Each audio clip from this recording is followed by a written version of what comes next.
Salve progressistas, eu sou o Clayson. A pergunta é essa mesmo. Por que o Malafaia está se esforçando tanto para ser preso? Você vai assistir esse vídeo que eu vou trazer agora aqui para você, eu tenho certeza que você vai ter a mesma sensação. Porque o que a gente tem percebido é que ele não mede mais esforços. Ele quer ficar o tempo todo nas mídias, ele quer ficar o tempo todo com o holofote sobre ele, ele quer chamar a atenção para ser quase que um porta-voz da extrema-direita. Ele está hoje com uma, digamos, uma atenção, né? A gente chama de engajamento nas redes, mas ele está com uma atenção muito maior do que políticos eleitos que estão com mandato. E é bom lembrar, né? Esses políticos da extrema-direita que são eleitos, eles são eleitos pelas redes sociais. Eles não têm eleitores, eles têm seguidores. Eles não têm votos, eles têm likes. Então, é importante a gente colocar aqui, esse pessoal todo, eles vivem de rede social.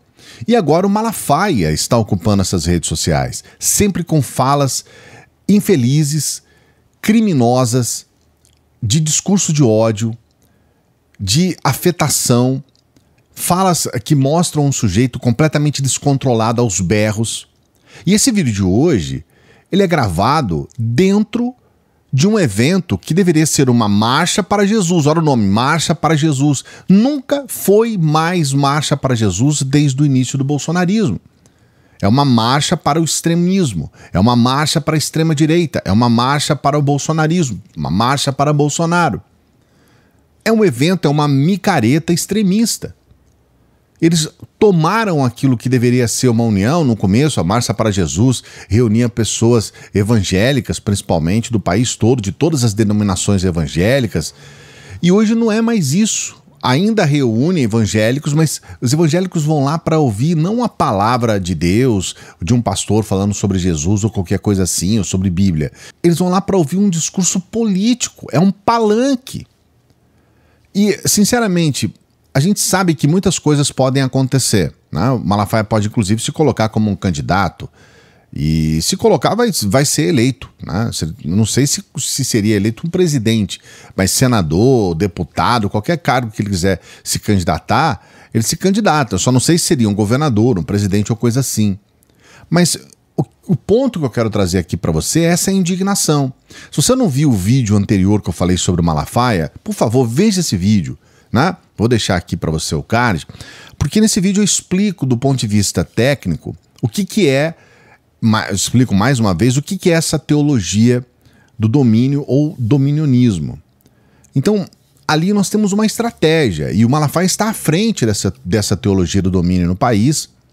Ele que já condenou a teologia da prosperidade, depois se entregou à teologia da prosperidade, depois agora está dentro desse processo de tomar o país e colocar o país, transformar o país, como diz o Calejón, numa teocracia miliciana. Isso é muito sério e muito grave. Eu vou trazer o vídeo para você, sempre lembrando para você dar o like, né? Muito importante o seu like, se inscrever no canal, sua inscrição é fundamental. Daqui a pouquinho no final do vídeo nós vamos falar sobre essa oportunidade que você tem de ter uma renda extra, quem sabe começar o mês de abril aí com esse novo projeto na sua vida, vale a pena. E eu quero que você preste atenção nesse vídeo porque ele foi gravado num contexto dessa Marcha para Jesus, que em tese deveria ser um evento religioso. Mas olha o contexto, olha o conteúdo do que ele fala para você ver se tem alguma coisa de religiosa nisso.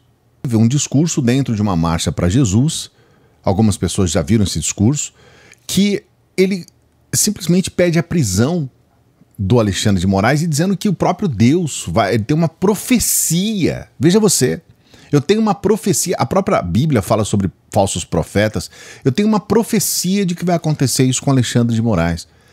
E a gente está colocando isso aqui pelo seguinte, e esse é um ponto muito importante, o bolsonarismo, o próprio Bolsonaro, ele adquiriu esse discurso religioso bem depois, quando ele percebeu que faria um certo resultado positivo para ele se aproximar de igrejas evangélicas. Colocou a Michelle à frente para fazer o discurso evangélico, que nem é um discurso, ela faz uma oração evangélica o tempo todo. Mas o próprio Bolsonaro é um sujeito que já atribuiu às igrejas a miséria do país em fala dentro do Congresso no plenário. Olha só. E o senhor Henrique Cardoso, ouvindo a igreja, no meu entender, a grande responsável pela miséria que encontra esse país, no meu entender, a grande responsável pela miséria que encontra esse país. Então, assim, o Bolsonaro, ele mudou para poder se eleger, para poder ter voto, para que as pessoas pudessem trazer para ele alguma relevância. Porque ele nunca foi evangélico, ele continua não sendo evangélico. Hoje ele estava lá numa missa de Páscoa, ele é católico, e ele nunca foi um sujeito voltado para o pensamento cristão evangélico. Mas nós temos essa situação. O próprio Cajuru, né, o senador Cajuru, ele mesmo fala a respeito do Malafaia como um picareta. Olha as falas do Cajuru. Um bandido como Malafaia. Você tem que pagá-lo para chegar a Deus. Ele tá milionário, usa relógio de ouro, tem mansão. Ele não é homem de Deus, mas ele é homem do capeta. Ele diz que tem um legado. Que legado, senhor? Ele é um homem do capeta, senhor, rapaz. A hora que ele morrer, Deus não aceita ele entrar no céu nunca. Isso é um picareta. Mas por quê? O nosso querido, amado e imortal jornalista Ricardo Boechat o defendeu muito bem, o definiu muito bem, lembra? Lembro. Eu não vou só falar aquela frase que ele falou, vai chupar. Lembra? Ele falou, vai chupar uma rola. É isso aí, você lembra? Você já falou no ar, pronto. Eu não ia falar, você falou. Não, pô, picareta. Mas ele falou no ar. Um vendedor da palavra de Deus. Então nem ele Jesus não é nada Cristo daquilo? Claro que não. Ele é tudo de pior que você imaginar. Ele é dinheiro, senhor. Ele é pior do que qualquer prostituta. E eu peço desculpas às prostitutas que são mais éticas do que ele, porque elas fazem o quê? Sexo, porque na verdade elas são profissionais de sexo. Elas precisam de dinheiro para sobreviver. Ele não, é diferente. Então tá aí, eu nem sei se você concorda com o Cajuru ou não. Se você concorda, se você discorda, coloca os comentários aqui. Mas dentro da própria igreja, dentro do próprio meio evangélico, existem pastores que condenam as falas do Malafaia, desses pastores que maculam a fé pelo meio de pensamentos seculares e essa situação voltada da fé voltada para a política. Então existem pastores lá dentro que falam contra isso. Não tenho nada contra se você votou no outro que perdeu. Não quero nem saber em quem você votou. O voto é secreto, é livre e é democrático. E você exerceu a sua obrigação e o seu direito de cidadão. Não é disso que eu estou falando, mas eu não posso me calar e eu não vou me calar com pastores e igrejas que para apoiar candidato faz arminha com a mão. Pastores lá em São Paulo fizeram selfie. Levanta toda a igreja, todo mundo ficou em pé. Faz todo mundo assim. E o pastor fazendo selfie de cima do púlpito. Como? Que evangelho é esse? Que evangelho é esse? Eu não posso e não vou me calar diante de uma igreja que transforma a frase diabólica, bandido bom é bandido morto, em frase sagrada. Essa frase não é sagrada. Nunca foi. Essa frase não é de Jesus. Esse é o pastor Newton Gomes, falando sobre esse símbolo de arminha, né, que os extremistas utilizam, dizendo que é realmente algo sem sentido isso. Mas paralelo a isso nós temos esse movimento, é um movimento que parece não ter fim. Nós temos, inclusive, eu falei aqui, né, sobre esses dois livros, o primeiro foi esse aqui, algumas pessoas já compraram esse livro, eu vou deixar o link aqui na descrição, tá? Ele está na promoção, fala sobre a fé e o fuzil, ou seja, o envolvimento das igrejas com a criminalidade. Esse livro é muito importante. E temos esse aqui também, né, que está com quase metade do preço, que é do mesmo autor, né? Ambos são do mesmo autor, né? Inclusive um verde e amarelo aqui para você, né? Do Bruno Paes Manso. Esse aqui falando sobre as milícias. E hoje, eu acredito que desses dois livros dá para fazer um terceiro, que é justamente a união da fé, né, com as milícias. Caso, como a gente viu nessa situação do Malafaia, de um sujeito que era miliciano e recebia dinheiro de milícia dentro de uma igreja do Malafaia. E eu quero saber a sua opinião a respeito. Essa semana nós vamos trazer vídeos aqui no canal sobre o Brasil Paralelo. É uma questão importante. Nós vamos, além dos vídeos normais, falando sobre as informações, as notícias do dia, a gente vai trazer um especial sobre o Brasil Paralelo. Então acompanhe essa semana, se inscreva aqui no canal, E ative o sininho para você acompanhar esses vídeos do Brasil Paralelo, ajude a divulgar esses vídeos, porque normalmente esses vídeos têm pouco engajamento em função de todo esse trabalho que o Brasil Paralelo faz nas redes sociais. Então ative o sininho para você acompanhar, para você ver de perto o nosso trabalho, tá bom? E não se esqueça de dar o like, dê o like no vídeo, se inscreva no canal, isso também é muito importante pra gente. E eu estava falando para você no começo do vídeo sobre a oportunidade de você ter uma renda extra.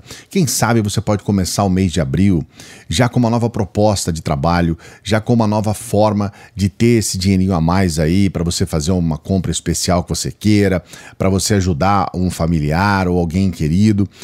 Essa é a oportunidade. Eu mesmo vou explicar para você. Para você saber, você não vai pagar nada, tá? É só depois, se você quiser optar, aí você vê se é o seu caminho, se você se identifica com isso. Mas eu mesmo vou explicar para você. Então entre nesse link aqui, que é o primeiro comentário fixado e também o primeiro link da descrição, para você saber como você vai ter uma renda extra, trabalhar aqui no Brasil, ganhar em dólar. Vale a pena. Dê uma olhada, e a gente sempre pede para as pessoas que chegam no final dos vídeos para que ajude o nosso trabalho. É muito importante a sua ajuda. E você pode ser um membro do nosso canal, tem aqui embaixo, seja membro, pode ser um membro do canal. Você pode ser um apoiador do nosso Apoia-se. Esse mês de abril a gente vai fazer uma campanha especial para apoiadores do nosso Apoia-se. Então dê essa força pra gente. Você também pode nos ajudar com qualquer valor pelo Pix, o valor que você puder. Qualquer valor pelo Pix. Tem pessoas que toda semana elas nos ajudam com R$10. R$10, valor aí de um café com pão, né? Com pão com manteiga. Então todas as semanas as pessoas nos ajudam. Eu quero agradecer muito a você que nos ajuda aqui com o Pix, né? As pessoas que nos ajudam com o Pix, muito obrigado. E quero aproveitar, já que estamos começando a semana, começando o mês, quero desejar uma boa semana para você, uma semana abençoada de paz, saúde e um mês de abril maravilhoso aí, que dê tudo certo para você nesse mês, que você alcance os seus projetos e que você faça as suas conquistas nesse mês de abril. Dê tudo certo para você e para as pessoas que você ama. Grande abraço, daqui a pouquinho a gente volta.